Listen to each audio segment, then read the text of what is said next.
चलिए शुरू करते हैं संत कबीरदास जी का जीवन परिचय।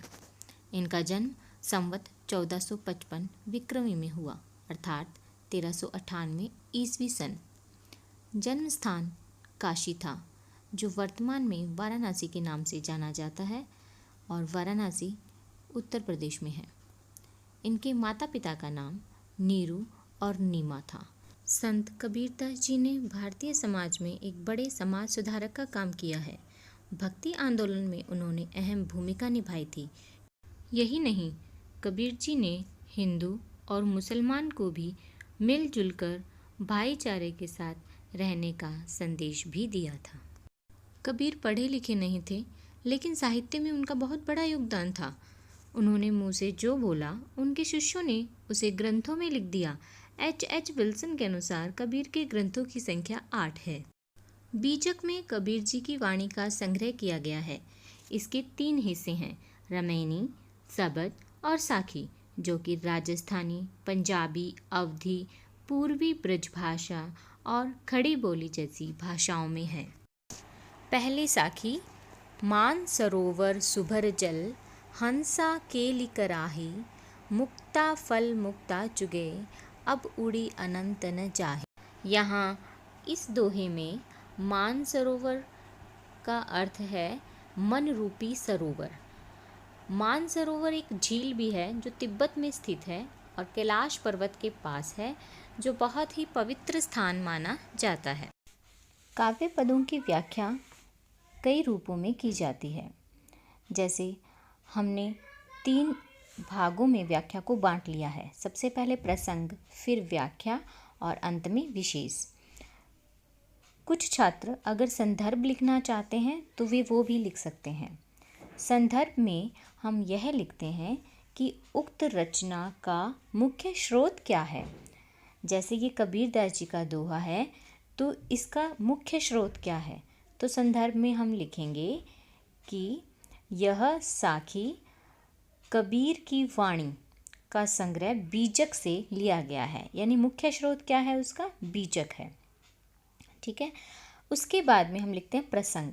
तो प्रसंग में हम बताते हैं कि ये जो दोहा है या साखी है या जो भी काव्य रचना है, वह कहना क्या चाहती है, यानी उसका मूल भाव क्या है। तो इसका मूल भाव क्या है, ये जो हमने अभी पढ़ा था, मान सरोवर सुभर जल, हंसा केली कराही, मुक्ता फल मुक्ता चुगई, अब उड़े अनंत न जाही। यानी इसमें जो कबीरदास जी है वो जीवात्मा का परमात्मा के साथ संबंध को बता रहे हैं। यानी जो एक आत्मा होती है वो परमात्मा से जब मिल जाती है तो वो कैसा अनुभव करती है। अब चलते हैं व्याख्या की ओर। तो प्रस्तुत साखी के माध्यम से कबीरदास कहना चाहते हैं कि मान सरोवर अच्छी तरह से भरा हुआ है स्वच्छ जल से। यहाँ अब मान सरोवर का मतलब क्या है, मन रूपी सरोवर, जिसके बारे में हम पहले शब्दार्थ के समय बात कर चुके हैं। और हंस उसमें क्रीड़ा कर रहा है। अब हंस का मैं यहाँ पे बताती हूँ आपको, हंस को बहुत ही सिद्ध माना जाता है। तो वह सिद्ध आत्मा अपने मन रूपी सरोवर के अंदर क्रीड़ा कर रहा है, अर्थात आनंद प्राप्त कर रहा है। आत्मा के लिए भी आया है कि यह आत्मा जो है वह मान सरोवर स्वरूप जो हृदय है, यानी स्वच्छ भावों से भरा हुआ जो हृदय है, उसमें ज्ञान के मोती प्राप्त कर रहा है। इस आनंददायक स्थान को छोड़ करके अब वह कहीं और नहीं जाना चाहेगा। अर्थात कहने का तात्पर्य है कि ये जो आत्मा है, जब उसने ज्ञान प्राप्त कर लिया है, ज्ञान के मोती चुग लिए हैं उसने, जो हंस रूपी आत्मा ने, तो वह अब इसी आनंद में रहना चाहेगी, इस संसार में नहीं जाना चाहेगी, इस संसार के भोगों को ग्रहण करना नहीं चाहेगी। चलिए विशेष देखते हैं। तो ये जो साखी है ये दोहा छंद में लिखी गई है। भाषा सधुकड़ी है, जो कबीरदास जी की विशेषता है। ये साधु व्यक्ति थे और सधुकड़ी भाषा का ही प्रयोग करते थे, तथा सहज और सरल है, अर्थात भाषा आसानी से समझ आने वाली है। पूरे दोहे में रूपक अलंकार है। देखिए हम बार बार जब अर्थ कर रहे हैं तो बोल रहे हैं ना, मानसरोवर रूपी हृदय, हंस रूपी आत्मा, तो इसमें प्रतीक रूप में मानसरोवर और हंस का प्रयोग हुआ है। तो पूरे दोहे में रूपक अलंकार है। हंस यहाँ पर जीवात्मा का और मानसरोवर भक्ति से पूर्ण मन का एक प्रतीक दिया गया है यहाँ पे, इसलिए यहाँ पे पूरे दोहे के अंदर रूपक अलंकार का बहुत ही अच्छा चित्रण किया गया है। प्रेमी ढूंढत मैं फिरो, प्रेमी मिले न कोई, प्रेमी को प्रेमी मिले, सब विष अमृत होय। प्रेमी अर्थात ईश्वर को प्रेम करने वाला, यानी कि ईश्वर का भक्त। ढूंढत, ढूंढना, और फिरो मतलब ढूंढते हुए घूमना। प्रसंग में हम बताएंगे कि यहाँ एक ईश्वर का भक्त जब दूसरे ईश्वर के भक्त से मिलता है तो क्या होता है। व्याख्या। प्रस्तुत साखी के माध्यम से कबीरदास कहना चाहते हैं कि मैं ईश्वर के प्रेमी को खोजता फिर रहा हूँ, लेकिन मुझे कहीं नहीं मिल रहा। परंतु जब कभी ईश्वर का प्रेमी यानी ईश्वर का दूसरा भक्त मुझे मिल जाता है तो जो थोड़ी बहुत मेरी आत्मा में विषय वासना वाले भाव हैं वह समाप्त हो जाते हैं और भक्ति रूपी भाव समाहित हो जाते हैं, यानी सारे का सारा विष अमृत में बदल जाता है। कह सकते हैं कि अहंकार के कारण कई बार ईश्वर की प्राप्ति नहीं होती। हम स्वयं को ही सबसे बड़ा ईश्वर भक्त मान लेते हैं, परंतु जब हमें कोई दूसरा ईश्वर का भक्त प्राप्त होता है तो हमारी सारी वासनाएं समाप्त हो जाती हैं। और यहाँ व्याख्या के विशेष भाग में हम वही लिखेंगे जो पिछले पद में लिखा है। दोहा छंद और भाषा सहज सरल। तीसरी साखी है।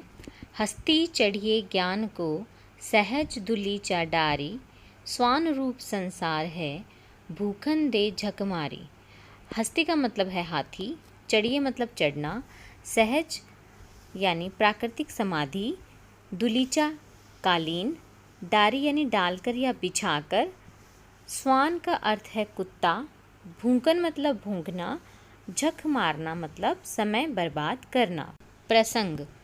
प्रस्तुत साखी के माध्यम से कबीर ने ज्ञान की महत्ता को प्रतिपादित किया है।